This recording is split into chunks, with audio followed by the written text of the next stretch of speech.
El Instituto para la Atención y Prevención de las Adicciones en la Ciudad de México presenta La Neta de las Drogas, con Stephanie Pandal y Fer Revelo. ¡Iniciamos!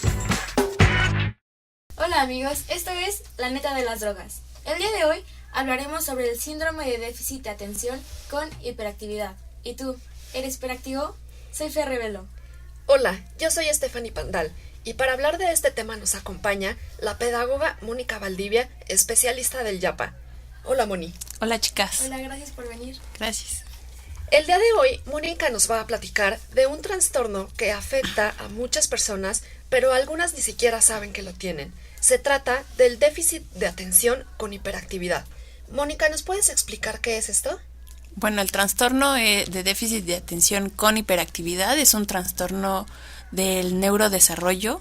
Esto quiere decir que afecta directamente el cerebro y todo lo que se compone dentro de él. ¿Y cuáles son los síntomas para darnos cuenta de que alguien tiene este síndrome?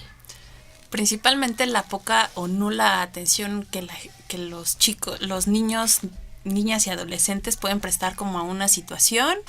La hiperactividad y la impulsividad. Y la impulsividad de repente me podrán decir así de, ¿y cómo mido la impulsividad? Bueno, he tenido gente que me dice, es que le vi bonito el cabello, cómo se movía y me dieron ganas de arrancárselo. Así, de ese nivel es la impulsividad. Muchas veces, bueno, yo creo que la mayor parte del tiempo vemos a los niños que están corriendo, que están de un lado para otro, que gritan, que juegan. ¿Es correcto clasificar a estos niños con el déficit de atención? No, creo que esa pregunta es muy buena, sobre todo porque hoy en día todos en las escuelas, todos los niños tienen hiperactividad, ¿no? Ajá. Y la verdad es que no es cierto. Para eso hay que cumplir con ciertos criterios. Los especialistas nos apoyamos de dos instrumentos básicos, uno que es el CIE-10 y otro es el DSM-5, por si en algún momento los escuchan. Y hay que cumplir con ellos, con rasgos que ya están estandarizados y ya están específicos, ¿no? La realidad es que los niños son traviesos y no todos cumplen con los criterios. Entonces también eso es como importante. Sí, porque a veces muchas personas se llegan a confundir porque quizás su hijo es muy relajiento, ¿no? Pero, ¿qué no sería déficit de atención? ¿Qué no sería? ¿Qué no sería? Yo creo que un niño que le quiere estar jugando, correr, brincar, moverse, es una actividad normal, ¿no? Son niños. Son niños. Cae en la anormalidad cuando tengo que hacer una actividad, por ejemplo, en la tarde, la tarea, y no puedo estar más de 10 minutos sentado en un lugar poniendo atención qué es lo que tengo que hacer y cómo lo tengo que hacer, porque entonces tengo esa necesidad de levantarme y estarme moviendo. O sea, podemos decir que un niño que no aguanta más de 10 minutos realizando una misma actividad tiene déficit. Sí, algo me puede decir, sí.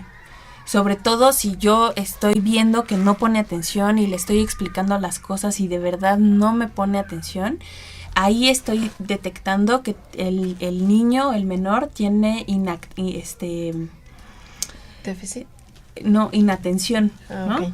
O sea, si yo le estoy hablando y él no me presta atención. Claro, sí. O cuando yo le explico 1, 2, 3 veces las cosas y él no logra entender qué es lo que le estoy diciendo o explicando, eso también es un punto, una palomita que yo pondría como foco rojo. De atención de que puede tenerlo. De que puede no tenerlo. Necesariamente. No. También es importante decir que el trastorno tiene ciertos grados o niveles de intensidad. Entonces yo puedo tener un grado del trastorno moderado, leve o severo, ¿no? ¿Y a partir de qué edad se puede dar ese trastorno? ¿Desde chiquitos o no hay edad alguna? El trastorno nosotros nacemos, o sea, las personas nacen con ese trastorno y los criterios que puedo yo utilizar es a partir de los 5 años, entre los 5 y los 12 años es la edad óptima para poder hacer una detección oportuna del trastorno. Entonces no puede ser algo que se vaya desarrollando con el tiempo, es algo con lo que ya nacen. Sí, es algo con lo que nacemos porque como les dije en un principio es un trastorno que afecta nuestro cerebro y es desde que nacemos, ¿no? Y si no, desde chiquitos no nos los detectaron, ¿hay alguna forma de saber que nosotros lo tenemos ya grandes o jóvenes o adolescentes? Sí, el trastorno no desaparece y entonces en la edad adolescente, por ejemplo, es justo que yo puedo ir muy mal en las materias porque nunca les logro entender qué es lo que me están diciendo los profesores. Me cuesta mucho trabajo ponerle atención a un trabajo en específico y me inclino más por las actividades físicas, todo aquello que implique estarme moviendo y estar en continuo ir y venir. Eso me parece que podría ser también una característica que yo podría ir buscando en mí, ¿no? Okay. Y también hay chavas y chavas que son muy adolescentes, que son muy rebeldes y desafiantes con la autoridad. ¿Se podría decir que padecen ese trastorno? No, creo que el desafiar a la autoridad y ser rebeldes es una característica normal de nuestro proceso como seres humanos y en la adolescencia es algo común. También existe otro síndrome, ¿no? Que ya tiene que ver con esta parte de ser desafiante. Y entonces no me importa qué es lo que me digan los demás, yo rompo todas las reglas. Pero es una característica normal. Ok. Cuando son niños pueden ser muy traviesos y muy latosos y entonces en la escuela pueden ponerles castigos o hasta los padres, sin pensar que tienen un déficit, los pueden castigar y ya igualmente de adolescentes que tengan comportamientos del déficit, los maestros los pueden catalogar como rebeldes. Entonces los castigan y les ponen castigos que quizá no sean los adecuados. Entonces, ¿eso los perjudica más? ¿O de alguna forma los están controlando o ayudando? No, creo que los castigos y esta forma, sobre todo esos castigos que tienden a ser como punitivos o muy, que sobrepasan cualquier límite, me parece que en lugar de beneficiar, están empeorando la situación. Sobre todo porque los castigos sí es verdad que tiene que existir como una regla y una consecuencia, pero estos deben ir acorde a la actividad y a la acción o a la regla que se corrompió y no yo les digo, no matarlos, ¿no?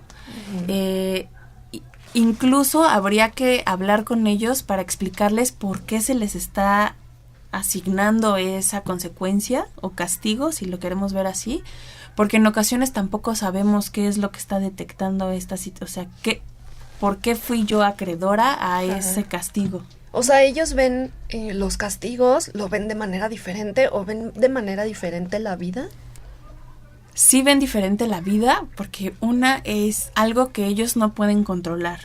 Los demás quieren que se controlen, pero ellos no lo pueden controlar, ¿no? Yo no puedo evitar dejarme de moverme y entonces eso implica que yo empiece a generar un estigma hacia mí mismo, ¿no? Entonces empiezo a mermar mi autoestima porque empiezo a sentir que los demás no me quieren, no me comprenden, no me toleran, ¿no? No me quieren cerca porque justamente soy una persona que todo el tiempo me estoy moviendo y tal vez hasta puedo dar lata, cosas así y que no son porque yo decida hacerlo, sino porque en realidad es algo que me está superando a mí mismo. Algo que no puedes controlar. Algo que no puedo controlar. Y entonces ellos también se pueden poner así como que, o sea, ¿por qué me tratan mal? ¿Por qué me están castigando? ¿Por qué se alejan de mí? ¿No? Yo trato de dar lo mejor de mí, ¿no? Claro.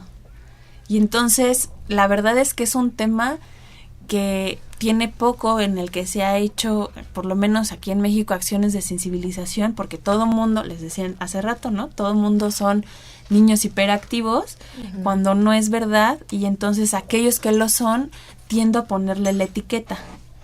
Y entonces le pongo la etiqueta y los empiezo como a estigmatizar. A ese niño no lo invites porque es muy travieso, ¿no? Y creo que tampoco es el punto. Creo que yo también tengo que generar ciertas habilidades como empatía para poderme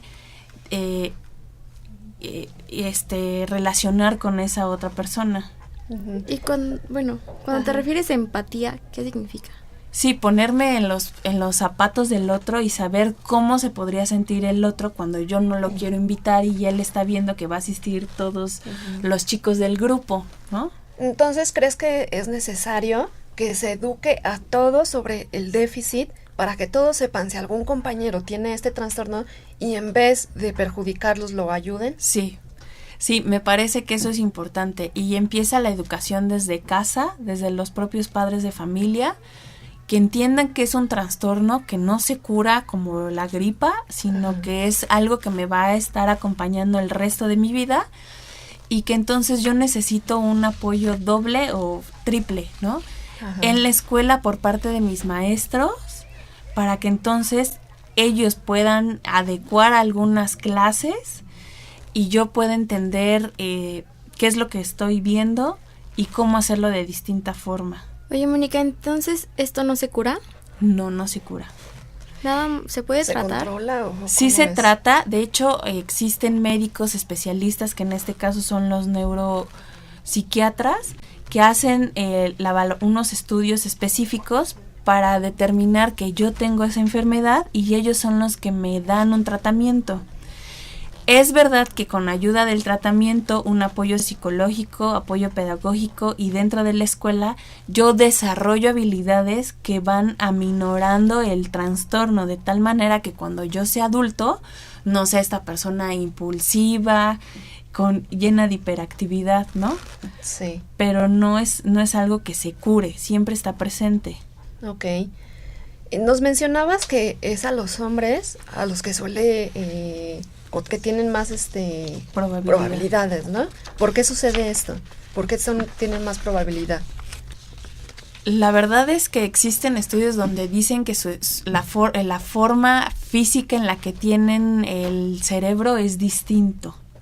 Y entonces esto atribuye a que ellos desarrollen con más facilidad el trastorno. ¿Es algo genético, hereditario?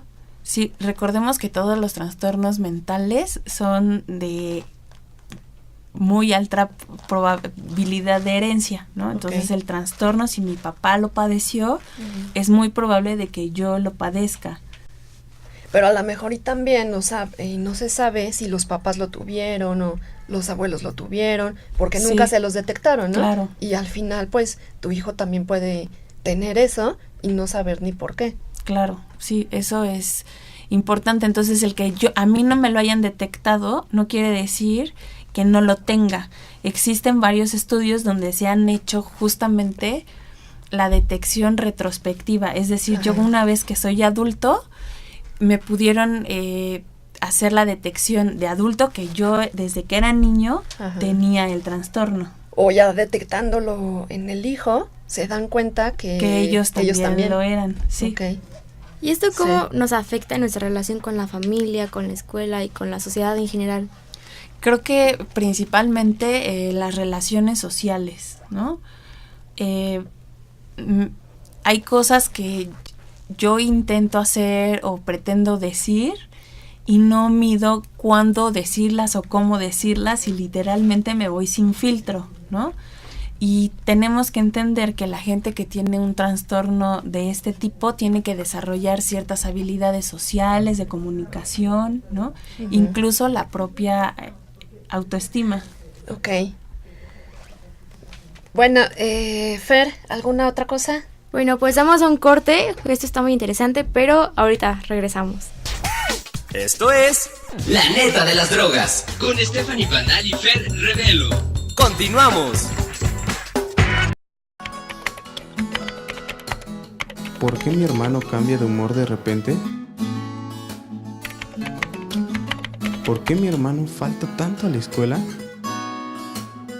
¿Por qué mi hermano se aleja cada vez más de nosotros? ¿Estará consumiendo drogas? ¿Qué puedo hacer? ¿Te suena familiar? Podemos ayudarlo. Las adicciones se previenen desde casa. Infórmate. ¿Dónde se consumen drogas? En mi casa no.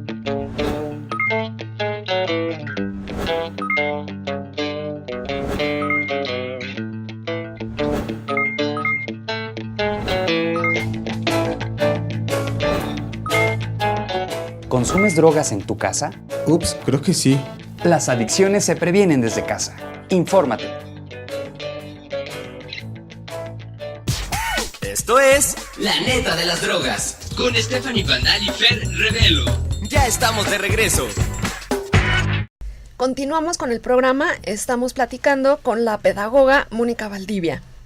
Fer, ¿alguna pregunta para Mónica? Personas que tengan este síndrome, ¿lo pueden ocupar como algo positivo, algo bueno en la vida?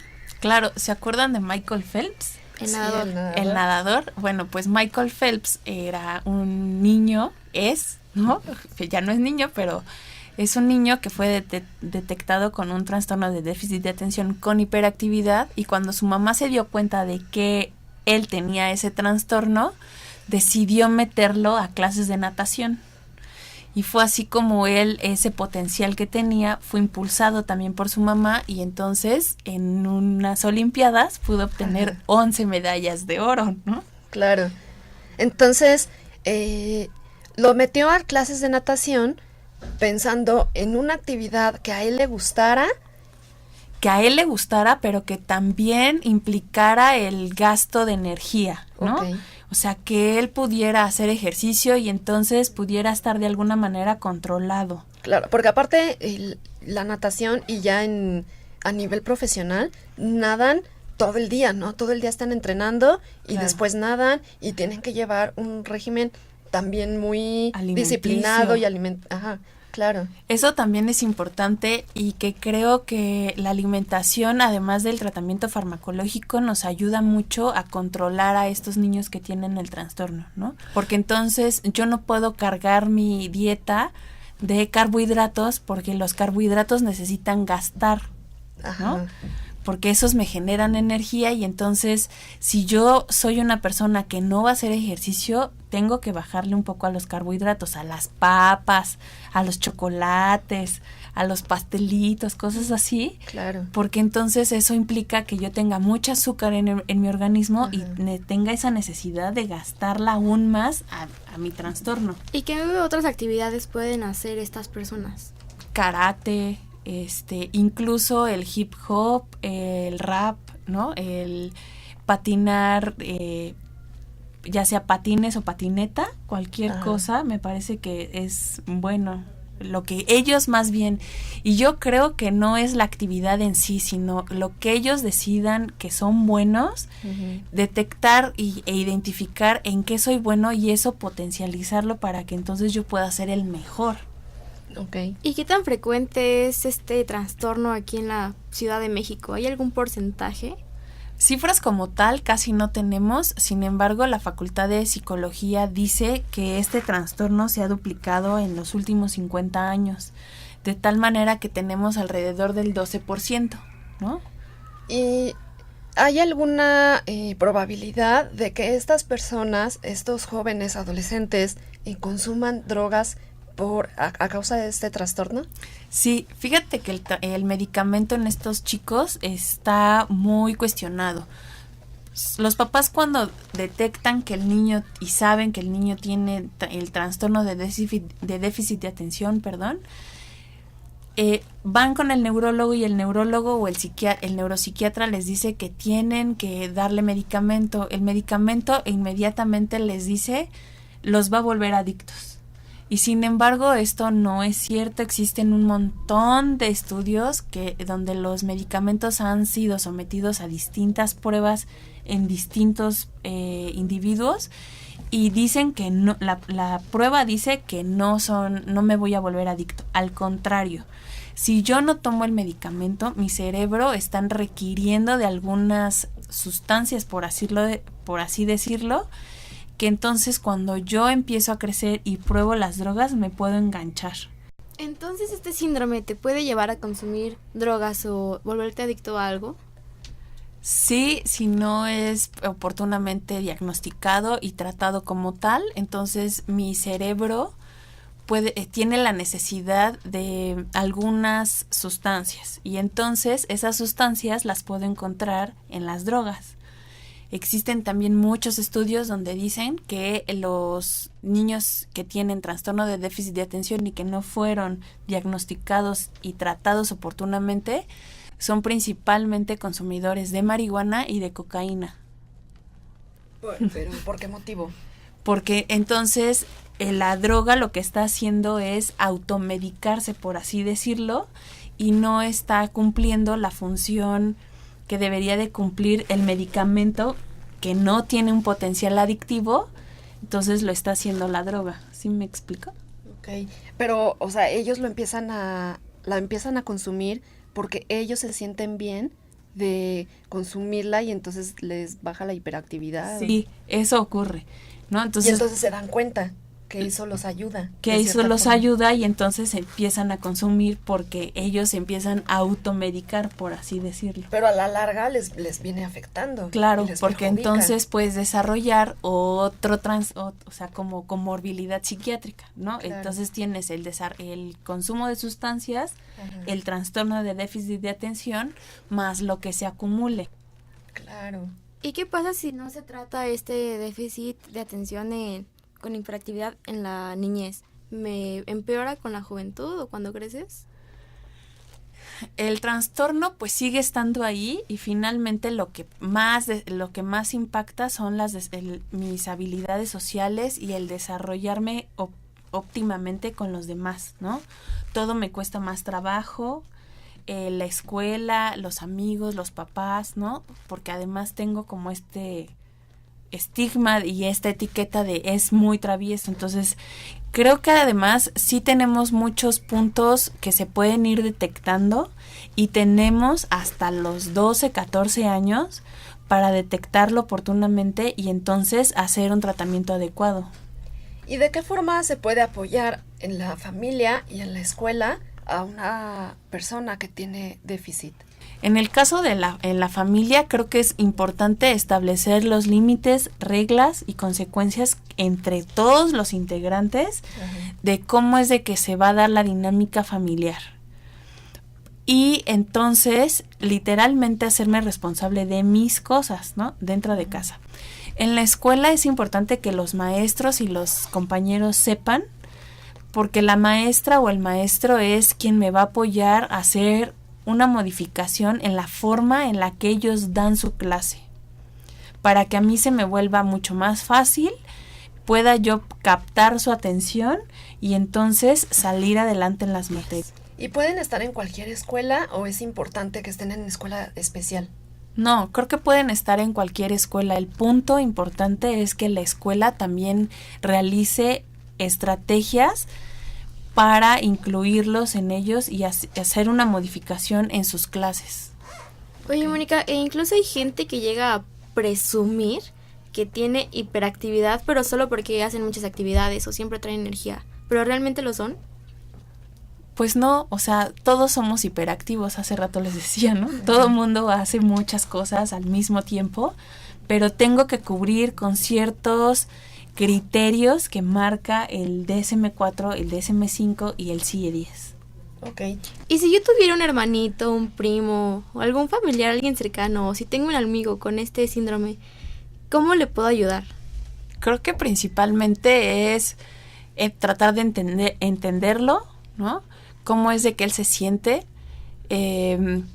tenerle mucho más paciencia y no estarlo como criticando o haciéndole énfasis en aquellos errores que él pudiera cometer, sino al contrario, ¿no? Como decirle, oye, hacerle ver esas cosas que uno ha visto en las que ellos son buenos y entonces para ayudarle y que él también se dé cuenta y entonces potencializarlo, ¿no? Y si yo soy quien tiene el déficit, ¿de qué forma, en quién me puedo apoyar y de qué forma pues puedo mejorar? Primero creo que habría que acercarse a sus papás. La verdad es que creo que ellos son quienes nos pueden acercar a otros medios, como en este caso médicos, y incluso a los maestros, ¿no? Hay una edad en la que nosotros no confiamos tanto en nuestros papás y podemos confiar más en los maestros, y entonces hacérselo saber a los maestros, y ellos pueden darnos infinidad de apoyo. En las secundarias tenemos unos equipos que son de orientadores, ¿no? A ellos yo me puedo acercar. En las escuelas primarias también lo puedo hacer a través del pedagogo o del maestro más cercano que yo pueda tener, ¿no? Ok. Mónica, un último comentario que quieras hacerle a los jóvenes, a los adolescentes que nos están viendo y que creen o tienen este trastorno. Primero, que crean que este trastorno es algo que está diseñado a su favor, y entonces puedan detectar en qué cosas son buenos y potencializarlas. De verdad creo que mucha gente puede hacer muchas cosas buenas con este trastorno.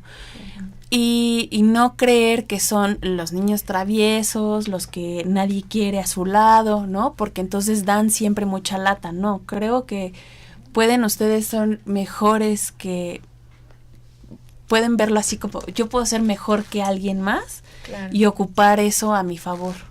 Ok, sí, eso es muy bueno, ¿no? Creo que eso es muy bueno, que ellos se sientan así. Y se sientan seguros también, porque en ocasiones la autoestima creo que nos falla un poco. Ajá. Sobre todo en ellos, porque además estamos acostumbrados a que todos nos hagan ver los errores que generalmente cometemos. Ajá, claro. Tú que puedes ser hiperactivo, que tienes hiperactividad, pues entonces hay que usarlo a nuestro favor y entonces realizar muchas actividades. Si me gusta nadar, voy a ir a nadar, pero voy a tener un entrenamiento fuerte y ahí voy a sacar toda mi energía, ¿no? Si me gusta el fútbol, voy a entrar a jugar fútbol, claro. Voy a jugar fútbol con mis amigos y voy a sacar toda mi energía ahí. Y ponerme, en esto que tú estás diciendo, es ponerme una meta, ¿no? Ajá. A mí me gusta nadar, y como quién me gustaría ser o qué me gustaría lograr en esa actividad en específico, ¿no? Claro. Y no dejarla de hacer y hacer otras cosas, como perder el foco o el objetivo que tengo, sino estar trabajando constantemente en eso y saber que también necesito de apoyo de mis papás, de mis hermanos, de mis maestros, y entonces hacérselo saber para que ellos tengan presente que necesito ayuda, ¿no? Y que tengo un objetivo muy particular que cumplir y estoy trabajando en eso. Ok. Mónica, muchas gracias por estar aquí con nosotros, por habernos acompañado. El programa ha terminado. Y chicos, no olviden seguirnos en nuestras redes sociales, que es Facebook, Twitter, suscribirse aquí en YouTube y seguir viendo más videos si les gustó. Y esto fue La Neta de las Drogas. ¡Me tienes harta! ¡Apúrate! ¡Eres un inútil! ¡No sirves para nada! ¡Por eso repruebas en la escuela! Saqué una mala nota y nadie me preguntó por qué. Pero me gané esto. Rompe el círculo de la violencia. Las adicciones se previenen desde casa. Infórmate.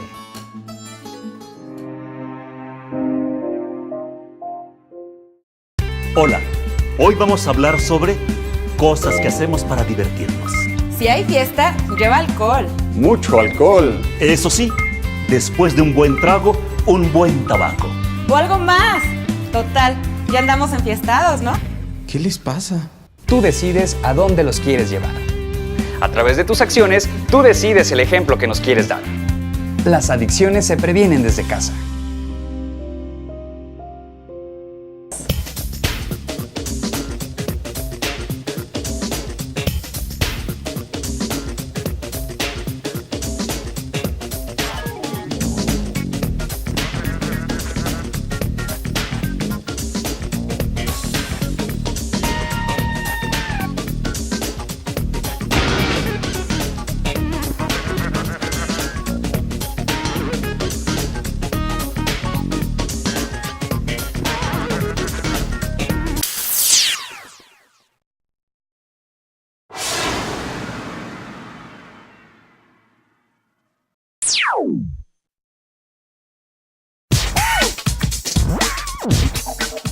El Instituto para la Atención y Prevención de las Adicciones en la Ciudad de México presentó